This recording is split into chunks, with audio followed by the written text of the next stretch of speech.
भी है कि मुल्क किस गिरदाव में फंस चुका है।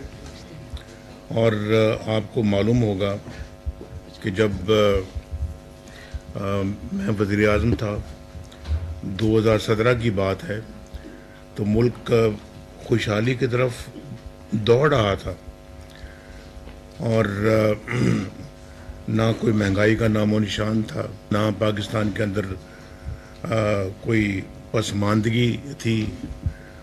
लोग बेरोज़गारी से निकलकर रोज़गार की तरफ आ रहे थे और लाखों लोग साल में रोज़गार हासिल कर रहे थे।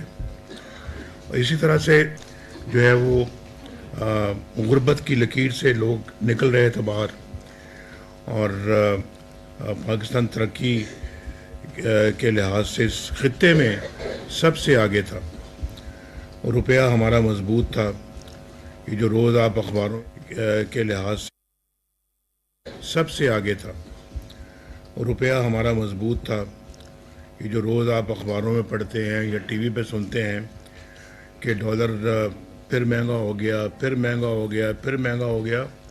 4 साल डॉलर एक पैसा भी महंगा नहीं हुआ और रुपया बिल्कुल अपनी जगह पे बरकरार रहा। तो महंगाई भी नहीं थी, रोटी 4 रुपए की मिलती थी और आटा, दाल, सब्जियां, चीनी, हर चीज़ जो है वो पहुंच में थी। मेरी गुजारिश ये है कि जी पाकिस्तान ऐसा लग रहा था कि बहुत जल्दी इंशाअल्लाह दुनिया के तरक्की याफ्ता मुल्कों में शामिल हो जाएगा। और इस खित्ते में मैं आपको फिर बता रहा हूँ कि सबसे आगे हम थे। अल्लाह ताला का बड़ा शुक्र है। लेकिन न जाने किसकी नज़र लग गई हमारे मुल्क को। जब भी कोई तरक्की का काम दौर शुरू होता है, तरक्की का दौर आता है, तो 4 दिन तरक्की के बाद फिर 10 दिन हम फिर पीछे चले जाते हैं। एक स्टेप आगे लेते हैं, 4 स्टेप पीछे चले जाते हैं।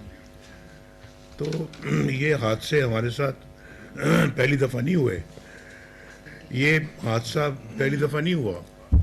इससे पहले कई मरतबा हम इन हादसों से दो चार हो चुके हैं। लेकिन अब किससे कोई गिला करे। बहुत हमने सारा आज जो दूध का दूध और पानी का पानी हो रहा है, जाली केसेस जो बने थे उन ख़त्म हो गए हैं। 3 हेयरिंग्स में ही उन्होंने उठा के बाहर फेंका। और इन्हीं जाली केसेस में मैंने, मरियम ने अपने केसेस में और फिर शहबाज साहब ने अपने केसेस में जो इनके ख़िलाफ़ थे, ये बाएं दाएं सब वो बैठे हैं जिनके ख़िलाफ़ झूठे केसेस बनाए गए। मैंने 150 के करीब मैंने पेशियां भुगती और सज़ा पाई, झूठे केसेस में सज़ा पाई। और वही सज़ाएं जो हैं आज हाई कोर्ट में, उन्होंने कहा जी कि इसका तो कोई सबूत ही नहीं है, कोई एविडेंस ही नहीं है, तो उठा के बाहर फेंका इन केसेस को। तो ये आप अंदाज़ा कर सकते हैं कि झूठे केसेस बनाने की क्या ज़रूरत थी। एक बेटे से ना तनख्वाह लेने पर आपने वज़ीर आज़म को निकाल दिया। ये कहाँ होता है? दुनिया के कौन से मुल्क में ऐसा होता है? मुझे कोई नाम बता दे कि किसी मुल्क में ऐसा होता है। लेकिन यहाँ हुआ और आपने सबने देखा। और आज कहाँ गई वो सजाएं? आज मेरी डिस्क्वालिफिकेशन भी ठीक हो गई है। 25 साल के लिए मुझे, 25 साल इस उम्र भर के लिए नाअहल करार दे दिया गया था, सिर्फ इसलिए कि मैंने बेटे से तनख्वाह नहीं ली। और वो कानून भी हमारा कोई नहीं है।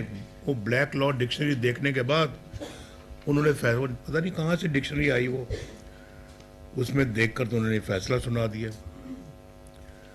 ये तो कहाँ होता है कि एक इलेक्टेड 25 करोड़ अवाम के एक इलेक्टेड प्राइम मिनिस्टर को ये इस तरह के बंदे बैठ के, 4-5 बंदे बैठ के तो उसको घर भेज दें, वज़ारत उज़्मा की कुर्सी से उतार दें।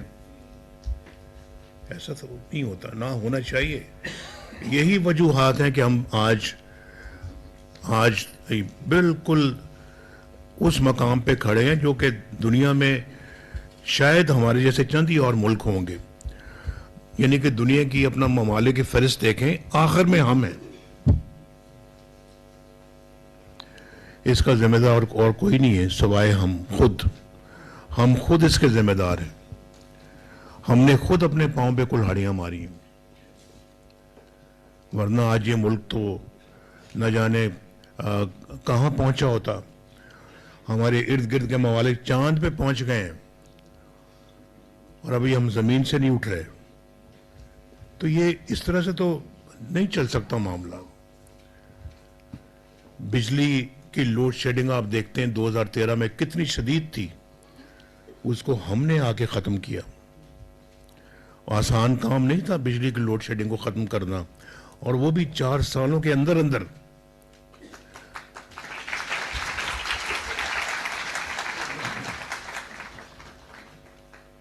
चार सालों के अंदर अंदर। और इसी तरह से हमने दहशतगर्दी को खत्म किया, अपने दौर में खत्म किया। कराची में हम उनको बहाल किया। ये लाहौर में आप में से भी बहुत सारे सफर करते होंगे, ये मेट्रो बस और ये ऑरेंज लाइन किसने बनाई है?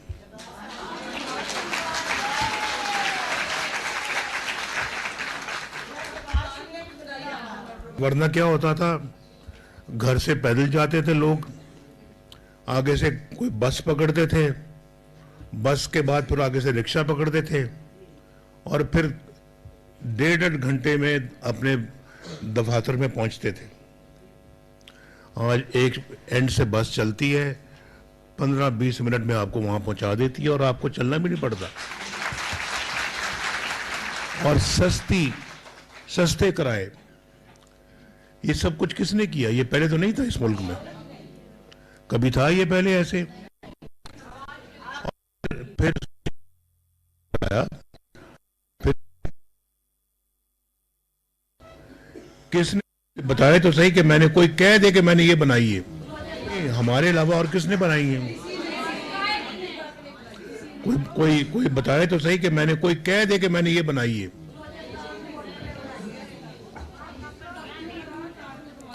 और उस जमाने में हमारे, मैं खुद गया था जब मैं वज़ीर आज़म बना, 2014-15 की बात है।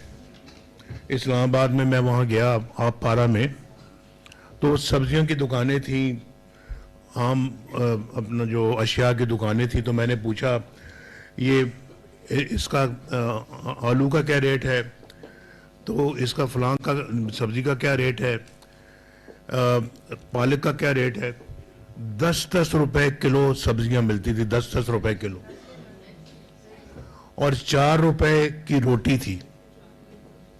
और आज 20 रुपए की रोटी मिलती है।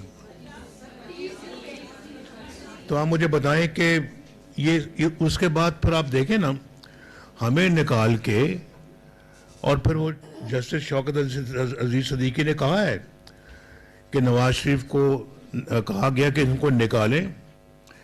मरियम नवाज शरीफ को हमने, आपने, मुझे कहा गया, उसने कहा कि मुझे कहा गया कि आपने इनको जमानत नहीं देनी, इनको बाहर नहीं आने देना, इनको जेल में रखना है।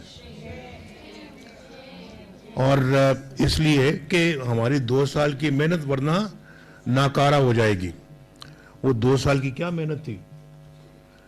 वो 2 साल की मेहनत आप जानते हैं कि उस एक ऐसे शख्स को लाना था इक़्तिदार में जिसके पल्ले कुछ भी नहीं था। यानी हमें निकालना था, उसको लाना था, ये एजेंडा था। तो हमें निकालने के लिए बेटे से ना तनख्वाह लेने वाला अकामा इस्तेमाल किया, पनामा से अकामा पे आ गए, और उसको लाने के लिए उसको सादिक और अमीन डिक्लेयर कर दिया, और उसको ले आए। और देखें उसने क्या मुल्क का भट्ठा बिठाया आके। ये महंगाई उसके आने के फौरन बाद शुरू हो गई, बिजली फौरन बाद महंगी हो गई, हर चीज जो है ना उसमें हर चीज लोगों की पहुंच से बाहर हो गई। ये सारा कुछ उसके दौर में हुआ है। हमारे दौर में तो लोग कह रहे थे कि ये बहुत अच्छा दौर चल रहा है, अगला इलेक्शन भी नवाज शरीफ जीतेगा। मैं वहां मैं अभी इस इलेक्शन की तरफ नहीं आया, मैं तो पिछले इलेक्शन की बात कर रहा हूँ, पिछले इलेक्शनों की बात कर रहा हूँ। तो मैं अब उस तरफ मज़ीद जो है ना वो गुफ्तगू नहीं करता, लेकिन मैं आपको ये बता दूं कि हर कौम जिसने तरक्की की है उसने ख़वातीन को तरक्की में तरजीह दी है, तरक्की के लिए ख़वातीन को इस्तेमाल किया, आगे लेके आए हैं, और ख़वातीन की कौमी तरक्की में भरपूर शमूलियत से ही हम अपने तरक्की के हदफ को पूरा कर सकेंगे। सेहत और रोज़गार और तालीम के प्रोग्रामों में आपको तो बहुत एक मुनफरिद मकाम हासिल है, तो मैं समझता हूँ कि ख़वातीन को बराबर का शरीक बनना पड़ेगा। तरक्की के लिए मर्दों के शाना बशाना ख़वातीन को भी इस मुल्क की खिदमत में जो है ना वो आगे आगे काम करना पड़ेगा। तो बहरहाल ये हम तो समझते हैं कि ख़वातीन को आगे लाना पाकिस्तान के साथ ये इंसाफ के तकाज़े पूरे करने वाली बात है, और हमेशा ख़वातीन को पीछे रखा जाता है, लेकिन ख़वातीन को आगे लाएंगे तो इंशाअल्लाह मुझे लगता है कि बहुत सारे प्रॉब्लम हमारे वैसे ही खुद ब खुद हल हो जाएगी। तो इस्लाम भी ख़वातीन के हकूक़ और तहफ़्फ़ुज़ की बात करता है, और हमारे मुआशरे के अंदर ख़वातीन के ख़िलाफ़ एक तासुब मौजूद है, उस तासुब को हमें ख़त्म करने की ज़रूरत है। और पाकिस्तान बनाने की तहरीक में ख़वातीन ने जिस तरह से किरदार अदा किया है वो हम सब जानते हैं, और मैं समझता हूँ कि अगर वो काम ख़वातीन हमारी कर सकते तो बाकी ये कौन से मुश्किल काम है। मुल्क के अंदर अगर तालीम को आम करना है तो इसमें ख़वातीन एक की रोल प्ले कर सकती हैं, मर्दों से ज़्यादा बेहतर रोल अदा कर सकती हैं। ख़वातीन माशरती तरक्की में मर्द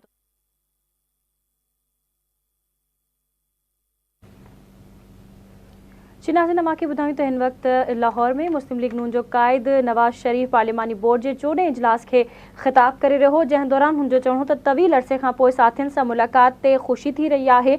2017 में पाकिस्तान मुआशी ऐं सियासी तौर ते मज़बूत हुयो। हुनजो चवणो हो त इलाक़ाई ताक़त ठहण जे वेझो हुयासीं, अटो खंड सस्तो हुयो। मुस्लिम लीग नून इलेक्शन जे लाइ भरपूर तयारियूं करे रही आहे।